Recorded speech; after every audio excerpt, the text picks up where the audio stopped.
All right, guys, so welcome to class. It's the middle of November already. Here we have an announcement that I posted. If you're in section 2, the announcement looked a little bit different. Basically, I told you guys you could fill out the course evaluation for 2 points extra credit. What I didn't realize is that is actually evaluating Professor Beachko, which is the lab instructor for section 2. So if you've already kind of evaluated that course thinking it was me, that's okay. They know that there might have been some mistake there. So that's why section 1, you weren't able to find that course evaluation at all, because I'm your lab instructor and I'm not being evaluated. But section 2, labs on Wednesdays, I was actually evaluating Professor Beachko. So what I've decided to do is I'm just going to freely give out 2 extra credit points to everyone on your next lecture exam, which I never do, but that was kind of my mistake. I didn't realize the course evaluation wasn't available for everyone because I'm not the one being evaluated. So hopefully that answers your questions. A little bit about the schedule coming up. It's just posted here. We're going to try to get through chapters 16 and 17 this week. We'll finish chapter 16. We might start chapter 17 as well. And then next week, there's no class at all because it's Thanksgiving break. Interesting, Kim. So it had questions for both of us. Okay, that's strange. Anyway, thank you for filling it out. I probably will never see it, but thanks.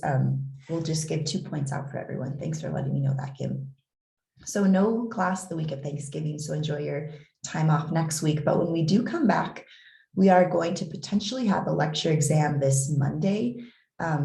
I might move that to Wednesday, so I'll keep you posted on that because it's never really fun to come back from a break and have an exam. So I might move this to Wednesday. So just I'll keep in touch about that. So those are all the announcements. The last one is you do have one more lab pickup to do. It's your urinalysis lab kit. And you weren't able to pick up both on the same day back in October because the urinalysis kit, I think, has to be kept at a cooler temperature or it'll go bad for some of the testing strips. So that's why you have one more lab pickup the week of November 29th, which is the week after Thanksgiving. And I'll post more reminders about that as well. Normal labs today, so we'll be going over the respiratory system, and then you'll have a lab activity on pulmonary function. So lab should be normal today, just a test coming up the week after Thanksgiving, either Monday or Wednesday. All right, so with that, any questions? I'm just going to let a couple more people in and take one more sip of my water, and then I'll start talking.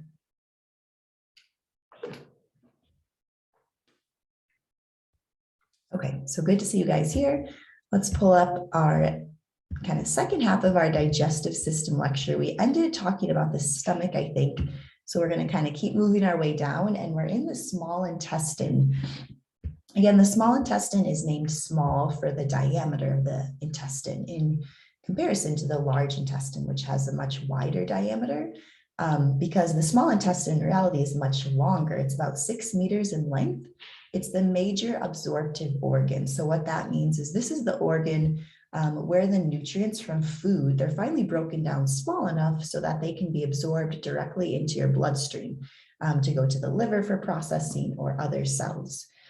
We still call it chyme at this point. So remember, it went from the food you eat to a bolus in your mouth, and then it changed name into chyme in the stomach as kind of the pasty-like, stuff that continues down the digestive tract. It takes about 3 to 5 hours to pass through the small intestine. The small intestine will contain enzymes to further break down the food, and it also contains secretions for protection against the acidity of the chyme. Because remember, coming from your stomach contained that really strong hydrochloric acid to help break it down. So your small intestine will contain some protective measures to just protect itself against the acidity of that chyme. So there's 3 parts of your small intestine. The duodenum is the first part. It's the smallest piece. It's about 25 centimeters long, and it's directly attached to your stomach. It contains absorptive cells, which will absorb nutrients through the wall of the small intestine into the bloodstream. It contains goblet cells, which will secrete mucus, granular cells, and endocrine cells. It contains microvilli and many folds, and it will contain bile and pancreatic ducts. And I'll show you pictures of those ducts entering into the duodenum. The jejunum is the second part. It's a little bit bigger, 2.5 meters long. This part absorbs a lot of the nutrients. And then the ileum is the third part, the longest section, about 3.5 meters long. And the ileum will connect directly to the colon, or the large intestine. So here we see the stomach, and then the duodenum is kind of this C-shaped structure. Again, it's very small, about 25 centimeters. The first part of the small intestine that's attached to your stomach, and then the duodenum continues on as the jejunum, and then the ileum is the longest part of the small intestine that will connect to the colon. And you can see the colon is the large intestine, again, large because the diameter is much wider. The place where the ileum connects to your colon is called the ileocecal junction, because the first part of the large intestine is called the cecum. It's kind of like a blind-ended pouch at the base of the ascending colon, and you can see the appendix and how the appendix sticks out right from the cecum. Here you have the ascending colon, the first part of the large intestine that travels up the side of the abdomen, and then we'll get into the other parts of the colon. The mesentery, you can see here, connects kind of the small and large intestines together. Remember, your mesentery is kind of the connective tissue that kind of holds everything together. It's also where your blood vessels travel through. Again, these blood vessels are connected to the small and large intestine because they'll be the kind of transportation route. Once nutrients get absorbed through the walls of the small intestine, they'll go through these blood vessels. The appendix down here has no known function, so we don't know why we have appendixes.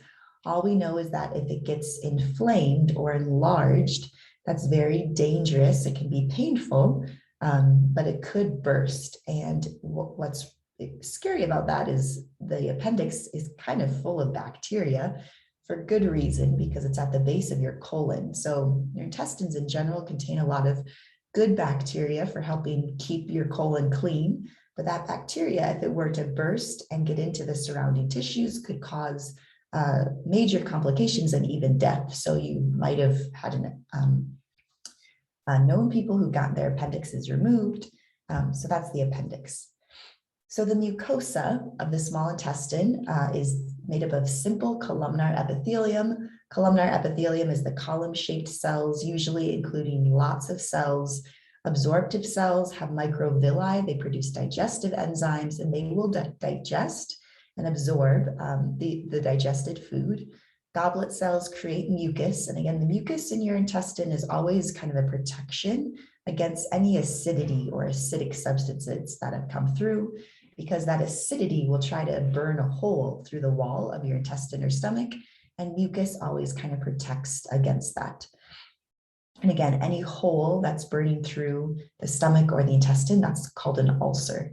Granular cells may help protect intestinal epithelium from bacteria, and endocrine cells produce regulatory hormones to help with digestion. Epithelial cells are located within tubular glands called intestinal glands, or crypts of Luberkuhn, again, probably named after the guy who discovered them. Granular and endocrine cells are located in the bottom of these glands. The submucosa contains more mucous glands called duodenal glands, which open into the base of the intestinal glands. And I think I'll eventually show you a picture. Epithelial cells in the walls of your small intestine have enzymes bound to their free surfaces. And these enzymes, peptidases, so whenever you see a word that ends in ase, that's an enzyme. So peptidases will break down proteins into amino acids to be absorbed. Disaccharidases, so another enzyme, ends in ASE. Those will break up disaccharides, which are simple sugars, but two of them together. So they'll just break them into monosaccharides for absorption. So the wall of the duodenum is made up of these villi, which are very kind of large out pockets. And what happens within the walls of each villi, this is where all of our cells are. So if you kind of zoom in, you can see epithelial cells. And then within each villi, you see the blue and red blood vessels, which will help with absorbing the nutrients that then transferred across the wall of the epithelial cells. And you also see lacteals, which are a part of your lymphatic system. In the digestive system, the lacteals will help to absorb some of the lipids that you digest. So that is the anatomy and histology of the duodenum, the duodenum. So then movement, how do things get through your small intestine in that 3 to 5 hour time frame? We mix it, we propulse the chyme. Those are the primary mechanical events. We have peristaltic contractions and segmental contractions. Peristaltic contractions proceed along the length of the intestine and cause the chyme to move along the small intestine. And segmental contractions are more propagated for only short distances to help mix the intestinal contents. So again, peristaltic contractions are kind of like that Go-Gurt squeezing it along in the Go-Gurt tube. And then segmental contractions are kind of mixing it, pushing it back, then pushing it forward for a short distance at a time. Moving from the ileum to the cecum is controlled by a sphincter, which again is a piece of smooth muscle that kind of squeezes, opens and closes to allow things to pass through. And the ileocecal sphincter at the junction of the ileum and the large intestine remains mildly contracted most of the time.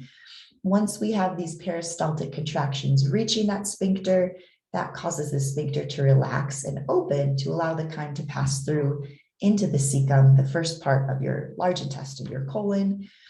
There is an ileocecal valve, which prevents movement from the large intestine back into the ileum. Again, really, in any part of the body, we want things to flow in one direction. And anytime things flow backward, we usually run into problems. So here we have segmental contractions, which is the idea of kind of moving back and forth to mix the food with small kind of segments at a time. So those are segmental contractions. Then we'll talk about the liver, which is one of our accessory organs. So remember, your digestive tract is just one long tube, starting from the mouth, the oral cavity, ending with the anus and the anal canal. But then we have accessory organs that help with digestion, but are not directly a part of that tube. They have different ducts or other tubes that will kind of bring their secretions into parts of the digestive tract. So your liver weighs about 3 pounds. It's located in your right upper quadrant, right under your diaphragm. It contains different lobes. The porta of the liver is what we call the gate, where all blood vessels, ducts, and nerves enter and exit. And your liver receives arterial blood from the hepatic artery. So this HEPA prefix always has to do with liver. So here's your liver, different lobes, right and left lobe. You can see here what we call the portal triad, which are all of our hepatic ducts, hepatic arteries, hepatic portal veins that enter and exit. Right underneath the liver, there's a spot for your gallbladder to sit. And we'll see how everything is kind of connected together and what their purposes are. If we zoom in even more, kind of how your liver is set up, you can see here it's kind of set up in these kind of hexagonal structures with hepatic veins kind of draining blood, which will drain all the blood from the liver to the inferior vena cava. So we have kind of these hexagons, kind of from the corners of the hexagons, we see different arteries, veins, and then we see green, some of these green, what we call hepatic ducts, which will make bile. And all of these green hepatic ducts will eventually drain into a duct that brings the bile that's formed in the liver into the gallbladder where bile is stored. And we'll talk more about why that is important. So lobules are divisions of the liver with portal triads at the corner. So again, if we kind of go back to our picture, this is a portal triad at a corner of each lobule, which is like that hexagon shape. So each kind of hexagon shape is considered a liver lobule. And then at each corner, we have this portal triad made up of the artery, the vein, and then the hepatic duct, which will help drain the bile that's formed. Hepatic cords are between the center margins. They're separated by hepatic sinusoids. Hepatic sinusoids themselves contain phagocytic cells that remove foreign particles from the blood. And the central vein, which is at the center of each lobule, is where mixed blood flows towards to form the hepatic vein. So again, here's the central vein, the portal triad. You'll see bile canaliculi, which is where bile is formed. Hepatocytes are just the liver cells that make up some of these liver lobules. So that's a little bit of liver anatomy. Different ducts coming into and out of the liver. The hepatic duct transports all the bile out of the liver. So liver forms bile and it takes that bile through the hepatic duct. The common hepatic duct is formed from the right and left hepatic ducts, going into each kind of lobule or lobe of the liver. The cystic duct joins that common hepatic duct, and the cystic duct goes to your gallbladder. And then the common bile duct is the duct that is formed from the common hepatic and the cystic ducts, which will empty into your duodenum. And let's show you a picture of all these ducts. So let's start here. So the hepatic ducts from the liver lobes combine to form the common hepatic duct. So see, here we have a right and left hepatic duct, and they will join to form this common hepatic duct right here. The cystic duct, which I'm drawing over now, it goes into the gallbladder. So the cystic duct takes the bile that was formed in the liver and takes it to the gallbladder where bile is stored. And then the common bile duct is when they both join together. So the common bile duct is shown here by the number 2, where I'm drawing right now. And that common bile duct will enter into what we call a duodenal papilla, which is just a hole entering into the duodenum. That papilla will empty out the bile into your duodenum. Bile is very important for breaking down fats. So that's what bile does, it breaks down fats. Also entering into the same kind of, there's an accessory pancreatic duct and the pancreatic duct that travel through the pancreas. They also bring their digestive juices and kind of dump them into the duodenum at these papilla. These pancreatic secretions are part of the exocrine function of the pancreas. Remember, your pancreas has an endocrine function, which creates insulin. The exocrine function of the pancreas is to secrete a lot of digestive juices or enzymes, which also help to break down foodstuffs in the duodenum. So your functions of the liver, it has digestive and excretory functions by producing that bile. It stores and processes nutrients that have been absorbed. So after all of your, you eat food, it goes into your stomach, then it goes into your small intestine. Once that piece of food is kind of transferred from your intestine to your bloodstream, the bloodstream takes it to your liver, where the liver will store and process those digestive stuff. Your liver will detoxify anything harmful. So this is why, when you take a drug, specifically acetaminophen, goes to your liver where it's used up or detoxified. Your liver also synthesizes new molecules, and it secretes about 700 milliliters of bile each day. And again, bile is what will break down fats, but it also dilutes and helps to neutralize stomach acid as well. Here's control of bile secretion and release. Again, it's controlled by a regulatory center in your brain. Your vagus nerves will stimulate the liver to secrete bile. Bile will be stored in the gallbladder. The gallbladder itself will then secrete the bile into your duodenum. There's different hormones that are involved in this process.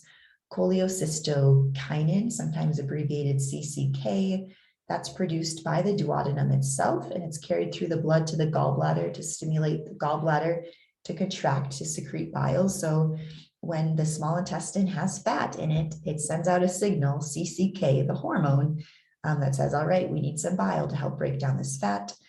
Secretin, let's see, do we see what secretin, produced also by the duodenum, stimulates bile secretion of the liver. And then bile salts also stimulate bile secretion themselves. So the pancreas, another accessory organ, your pancreas is located right behind your stomach. Its head is near the midline of the body and the tail extends to the left to touch your spleen. It has endocrine tissues that produce insulin and glucagon, which control our blood glucose levels. But then the exocrine tissues, again, it's exocrine because it releases the digestive enzymes and travels and they travel through ducts to be dumped into the duodenum to help with digestion and breakdown of these foodstuffs as well. The major protein digesting enzymes are trypsin, chymotrypsin, and carboxypeptidase. So those kind of three enzymes will help to digest protein specifically in the small intestine. Pancreatic amylase continues the polysaccharide digestion that begins in the oral cavity. So this is an amylase, an enzyme that helps to break apart polysaccharides, which are carbohydrates, to try to break down these multiple sugars into monosaccharides, simple sugars. Lipase digests lipids, a fat, and nuclease enzymes degrade DNA and RNA into their component nucleotides. So lots of good secretions coming from your pancreas to help to digest things. So here we see the pancreas itself, and a lot of these digestive enzymes will travel through the pancreatic duct or the accessory pancreatic duct and enter into the duodenum at these papilla, which are just openings. And here we see the different cells, acini cells, which secrete enzymes. And these are the pancreatic islets, which will secrete our glucagon and insulin that control blood sugar levels in the blood. Control of pancreatic secretions is under parasympathetic stimulation, our rest and digest division. So the vagus nerve will tell your pancreas to secrete secretin and cholecystokinin. So similar enzymes that the duodenum will secrete, and both secretin and CCK, which are, I guess, released from the duodenum, but tell your pancreas to secrete these enzymes just to help further digestion when food gets down to your duodenum. So we'll move on into the large intestine, making our way down, almost done here. Large intestine is also, it's kind of collectively called the colon. So if someone with colon cancer has cancer of your large intestine, people who get colonoscopies, which is very important. I think it starts between your 40s and 50s, if I'm not mistaken. So it starts pretty early. But colonoscopies are incredibly important, a little bit uncomfortable. I think they put you under, but it's important for seeing if you have any polyps, which are kind of out pockets within the large intestine, which they could be benign or malignant, a look at what cancer could be. So get your colonoscopies if you're that age, and sooner than later to make sure that there's no cancer there. So your large intestine, at this point, all the foodstuffs, the waste that has gotten into the large intestine from here, everything that's been absorbed into the bloodstream has basically already been done in the small intestine. The main function of the large intestine is to absorb water now. So we get all this waste going through the small intestine. Now it gets to the large intestine, and the large intestine just has to absorb excess water from anything that was indigestible. It contains the cecum, the colon, the rectum, and the anal canal. The cecum is the junction between the small intestine. It happens at that ileocecal junction, and the appendix is about the 9-centimeter structure that's often removed if it gets inflamed. The colon is about 1.5 meters long. It contains the ascending colon, which goes up the right side of the body, the transverse colon, and then the descending colon. The sigmoid region is like the curved S portion, and then the rectum will be the straight tube that begins at sigmoid and ends at the anal canal. And I'll show you pictures of this. The anal canal is about 2 to 3 centimeters of the digestive tract. In general, food takes about 18 to 24 hours to pass through. So, if you eat a food and then about 24 hours later, realistically, you should have a bowel movement. That's probably the normal process. About a day later, feces is a product of water and anything indigestible, as well as microbes. So your intestine contains healthy bacteria in it to help keep everything clean and the way it should be. Microbes also synthesize vitamin K. And here's a look at the large intestine. You can see the cecum, the ileocecal valve, where things will enter from the ileum, your appendix. Then we have the ascending colon. The right colic flexure will be the point, the flexing point before it curves into the transverse colon. Left colic flexure before it curves into the descending colon. The sigmoid colon is kind of this S-shaped curve structure. that ends with the rectum, which is a couple centimeters long, and then the anal canal, which includes the sphincters, which will open and close to allow the feces to exit. This teniae coli is kind of one line of smooth muscle that will help to kind of contract and move the feces along the parts of the large intestine. And this is just a really cool picture of someone's large intestine in their body. For some reason, their kind of transverse colon went way up there into their left quadrant, but sometimes, not often, very low. I'm not sure what the percentage is, but some people can be born with their large intestine flipped. So their ascending colon actually comes up their left side and their descending colon comes down their right side. Not a problem at all. Could be a problem if that person has an appendicitis. So usually they'll always take an image like this to make sure to see if their appendix is enlarged or to see if their intestines could be switched. Not common, but some people do have their intestines switched. Some babies are also born with their intestines outside of their body, and usually surgeries can fix that as well. Okay, so the digestive process in general is we break it down into 4 steps. Digestion is the breakdown of food that occurs in your stomach and mouth. Propulsion refers to the movement of food through the GI or digestive tract. It includes swallowing, peristalsis. Absorption refers to the process of absorbing those nutrients that are now broken down small enough to pass through the walls of your small intestine. And then defecation is the medically correct term for eliminating waste in the form of feces. So when we kind of take in food, digestion is the breakdown of that food into the 3 main components of food, into carbohydrates, lipids, and proteins. What digestion does in your mouth and your stomach, it'll break down carbohydrates into simple sugars, which are monosaccharides, lipids into their fatty acid and monoglyceride component, which again are the simplest form of breaking down lipids, and proteins into their amino acid components. And again, these smallest components of carbs, lipids, and proteins are what can be digested or, absorbed through the small intestine wall. So this is just a good kind of look at what part of the digestive tract will digest these parts. So carbohydrates, that digestion starts in your mouth, continues in your stomach, and then kind of the absorption and further digestion occurs in your duodenum. You can see how the lipids are mainly digested in the duodenum region where bile occurs, where bile will be released because bile is the substance that breaks down lipids. And then you can see where proteins are digested and the different enzymes that are involved to break down proteins. So this is kind of a neat picture showing the different enzymes that are involved in breaking down carbohydrates, lipids, and proteins.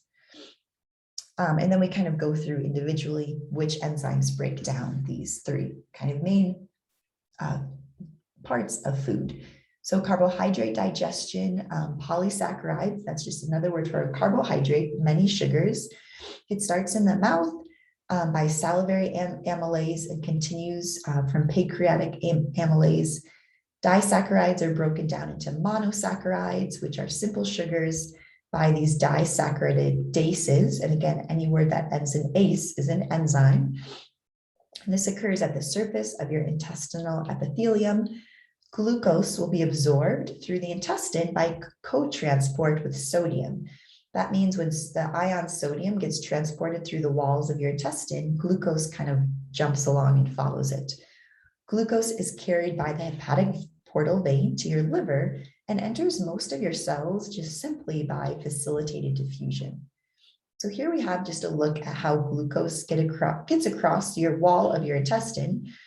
So here we have the intestinal epithelial cells. So here we kind of have the inside of your small intestine.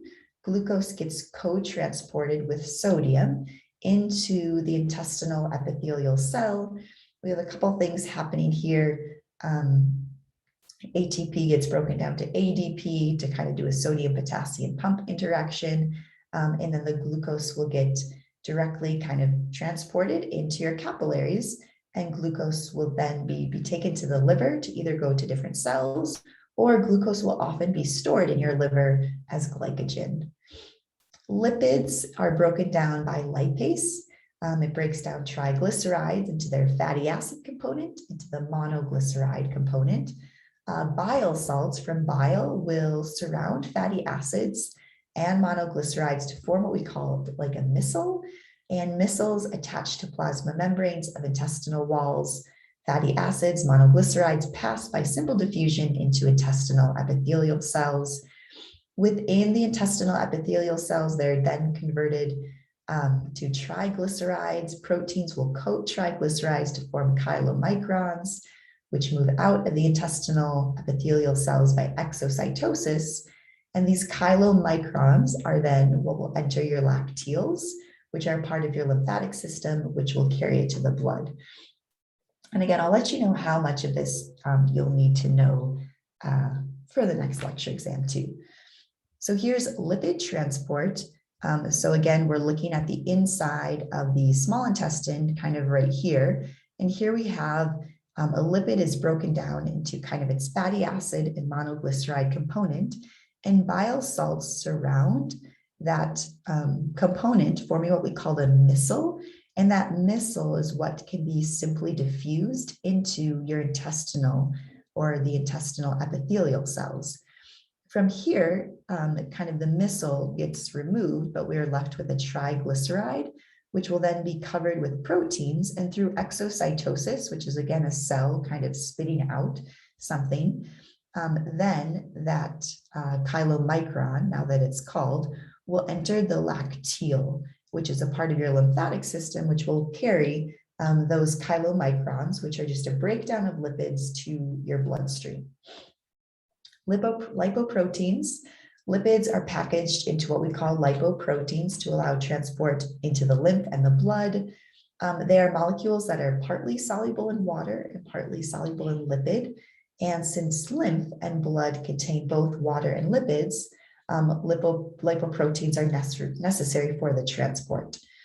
Lipoproteins include these chylomicrons, and they can be low density lipoproteins, which is LDL, and high density lipoproteins, which are HDL. So again, different types of chylomicrons, which are just the breakdown of lipids. We can have LDL and HDL, which you might have heard having to do with cholesterol. So here we have a look at a chylomicron covered with the protein, the low density lipoproteins. You can see here how the proteins make up about 25% and then the high density lipoproteins, the protein makes up about 45%.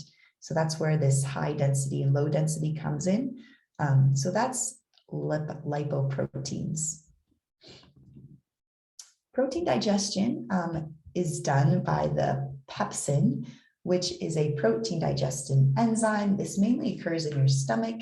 The pancreas also secretes some protein digestive enzymes that help protein digestion in the small intestine. In the small intestines, these enzymes will be activated. So in your small intestine, other enzymes termed peptidases, and again, an ACE is an enzyme, and we call these peptidases because they're breaking down proteins into their peptide or amino acid components.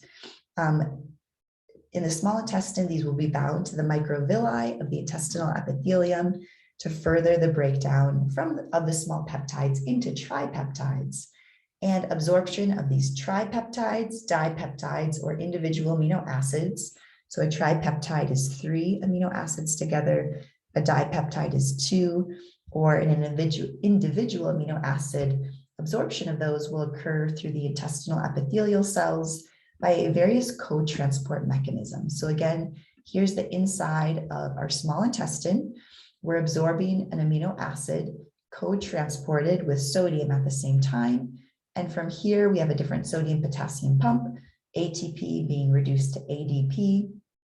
The sodium-potassium pump helps to create a gradient so that sodium will naturally diffuse into the cell, bringing that amino acid with it. And then the amino acid will get absorbed directly into your capillaries to be taken to the liver for processing as well. In terms of water and minerals, water can move across The intestinal wall in either direction, and the movement depends on osmotic pressures. 99% of water entering your intestine is absorbed back into the body. Minerals will be actively transported across the wall of the small intestine. So minerals need to use active transport, or ATP, to get them across the wall of the small intestine. So here we have different fluid levels in the digestive tract. And I think this is the last slide, just to show you kind of what you ingest. So let's say you ingest 2 liters of fluid. The salivary gland secretes about 1 liter, gastric secretions secrete about 2 liters. You have bile, pancreatic secretions, small intestine secretions. About 92% gets reabsorbed back into your small intestine. About 6 to 7% of fluid, mainly water, gets reabsorbed back in by your large intestine, so that you're really, all of these, digestive juices, what you're ingesting, whether that's food, water, only about 1% will actually get secreted into feces. All right, so that's the end of this chapter. So I'll go ahead and end my recording here.